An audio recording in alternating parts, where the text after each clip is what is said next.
ஹர்திக் பாண்டியாவுக்கு நல்ல தொடக்கமே இல்லைங்க. As a Mi ஸ்கிப்பரா கையில இருந்த மேட்சை வந்து கோட்டை விட்டாங்க. 30 பால்ஸ்ல 43 தான் அடிக்க வேண்டியது இருந்தது. டெவல் பிரேவிஸ் அவுட் ஆனாரு, செட் ஆகி சூப்பரா விளையாடிட்டு இருந்தாரு. சரியான கம்பேக் ஃப்ரம் ஜிடி சொல்லியே ஆகணும். ஏன்னா திலக் வர்மா எதுக்கு அந்த சிங்கிள் எடுக்காம விட்டாருன்னு தெரியல. கொஞ்சம் அசால்ட்டா இருந்துட்டாங்களோன்ற மாதிரி தோணுச்சு. கடைசியில ரிக்வயர்ட் ரேட் அதிகமாவா கடைசி ஒரு 19 ரன் ஹர்திக் பாண்டியா 6-4 அடிக்க உமேஷ் யாதவ் வேற.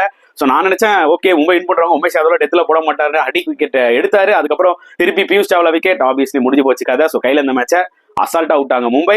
இதுக்கு கிரெடிட் கண்டிப்பா ஜிடி கொடுத்தாலும். கேப்டன் சுப்மன் கில் சூப்பரா பண்ணாரு. Plus bowlers Sai Kishore, Mohit Sharma, Spencer Johnson லாஸ்டா வந்து சூப்பரா போட்டாங்க. அதுல எந்த ஒரு டவுட்டும் இல்லை. And at the same time நம்ம வந்து பாத்தீங்கன்னா தெவாட்டியோட அந்த க்ரூஷியல் 20 ரன்ஸ் நம்ம கிரெடிட் கொடுத்தே ஆனும். சாய் சுதர்ஷன் என்னதான் 40 ரன்ஸ் அவர் விளையாடணும். லாஸ்ட் அந்த தெவாட்டியா விளையாடின அந்த 20 ரன்ஸ் வந்து ரொம்ப ரொம்ப க்ரூஷியலா வந்து அமைஞ்சது.